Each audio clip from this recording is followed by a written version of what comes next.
नमस्कार, मैं डॉक्टर सचिन भार्गव। आज 2 अप्रैल को वर्ल्ड ऑटिज़्म डे के रूप में मनाया जाता है। आज मैं कोशिश करूँगा समाज में फैली हुई कुछ गलत धारणाओं के बारे में आपसे बात कर सकूँ। ऑटिज़्म बच्चों की एक ऐसी परेशानी है जो जनरली 1 से 3 साल उम्र के बच्चों में पाई जाती है। लड़कों में इस बीमारी की संभावना ज़्यादा रहती है। कुछ संकेत जो इस बात की ओर इशारा करते हैं कि बच्चे को ऑटिज़्म हो सकता है, उनमें शामिल है अगर आपका बच्चा 1 साल की उम्र पर भी नाम से बुलाने पे रिस्पॉन्ड नहीं करता या 18 साल की उम्र होने पर भी कोई मीनिंगफुल वर्ड यानी कि ऐसे शब्द जिनका वो अर्थ समझता हो, नहीं बोलता। देखा गया है ऐसे बच्चे ज़्यादातर अपनी ही धुन में मस्त रहते हैं और माता-पिता या परिवार के सदस्यों के साथ मिलना-जुलना पसंद नहीं करते।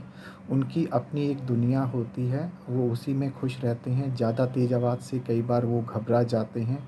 कई बार एक ही बिहेवियर को वो बार-बार करते हैं और किसी हम-उम्र बच्चों के साथ खेलना पसंद नहीं करते। इस बीमारी में मुख्यतः सोशल कम्युनिकेशन में प्रॉब्लम आती है, स्पीच में डिले होता है। कई ऐसे बच्चे अपने पंजों पर भी चलते हैं। यह कुछ संकेत हैं, लेकिन ज़रूरी नहीं है कि इन संकेत के होने पर आपके बच्चे को ऑटिज़्म ही हो। लेकिन अगर आप इनमें से एक या अधिक संकेत अपने बच्चे में पाते हैं, तो बेहतर है अपने बाल रोग विशेषज्ञ या डेवलपमेंटल पीडियाट्रिशियन से कॉन्टैक्ट करें। कुछ जाँच के बाद वो यह निश्चित कर सकते हैं कि आपके बच्चे को कहीं ऑटिज़्म तो नहीं है। ऑटिज़्म एक लाइलाज बीमारी नहीं है। अगर समय पर इंटरवेंशंस की जाएँ तो काफ़ी हद तक ऐसे बच्चे वापिस अपनी नॉर्मल इंटरेक्शन की तरफ आ जाते हैं। इसमें ज़्यादातर एक टीम काम करती है जो माता-पिता के साथ मिलकर उन्हें स्टेप्स बताती है। समय लगने के कारण कई बार माता-पिता बार-बार इलाज बीच में छोड़कर या नए डॉक्टर्स को संपर्क करते हैं।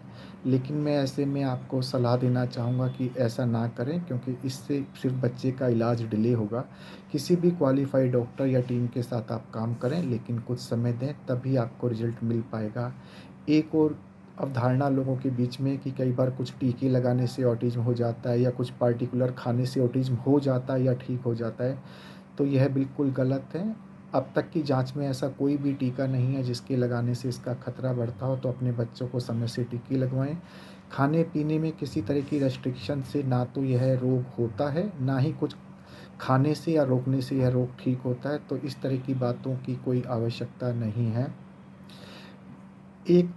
अंत में एक सुझाव मैं सभी माता-पिता को देना चाहूँगा कि ऑटिज़्म से बचने के लिए यह बहुत ज़रूरी है कि बच्चा अपने माता-पिता और अपने हम-उम्र साथियों के साथ नॉर्मल इंटरेक्शन करे। आज के समय में कई बार हम अपने बच्चे को जाने-अनजाने में मोबाइल से इंट्रोड्यूस करा देते हैं। 2 साल यानी कि 24 महीने से पहले 1 मिनट के लिए भी अपने बच्चे को मोबाइल स्क्रीन या सुनने के लिए म्यूज़िक मोबाइल से मत दीजिए। यह आपके बच्चे में इस बीमारी का खतरा बढ़ा देगा। इसका एक सीधा-सा लॉजिक है, जब बच्चा बड़ा हो रहा होता है और माता-पिता उससे बात करते हैं, तो उन सिग्नल्स को बच्चा समझ के रिस्पॉन्ड करता है और माता-पिता दोबारा रिस्पॉन्ड करते हैं, तो इस तरह धीरे-धीरे बच्चे में सोशल इंटरेक्शन या लैंग्वेज डेवलप होती है। लेकिन मोबाइल एक वन वे कम्युनिकेशन है। उसकी आवाज़ सुन के जब बच्चा हँसता है या रिस्पॉन्ड करता है, तो मोबाइल अपने ही ढंग से रिस्पॉन्ड करता है, वो टू वे कम्युनिकेशन नहीं है। तो धीरे-धीरे बच्चे को लगता है कि मेरी तो बात का कोई जवाब आ नहीं रहा और फिर वो इंटरेक्शन करना ही छोड़ देता है। यानी कि वो सिर्फ़ सुनता है, लेकिन वो अपनी तरफ से कोई प्रयास नहीं करता और यही चीज़ धीरे-धीरे आगे जाकर मिसकम्युनिकेशन, रॉन्ग कम्युनिकेशन या बीमारी की तरफ बढ़ावा करती है। तो मैं सभी पेरेंट्स से ये रिक्वेस्ट करता हूँ कि प्लीज़ 2 साल से पहले अपने बच्चे को मोबाइल बिल्कुल थोड़ी देर के लिए भी मत दीजिए। खाने-पीने के लिए या उन्हें व्यस्त रखने के लिए या अपना समय बचाने के लिए अगर आप यह करते हैं, तो अनजाने में आप अपने लिए ही आगे परेशानी खड़ी कर रहे हैं। उम्मीद करता हूँ इस वीडियो से आपको कुछ मदद मिलेगी। आगे भी इसी तरह की जानकार वीडियो देखने के लिए आप मेरे चैनल को सब्सक्राइब कर सकते हैं। सुखी रहिए, स्वस्थ रहिए। Thank you.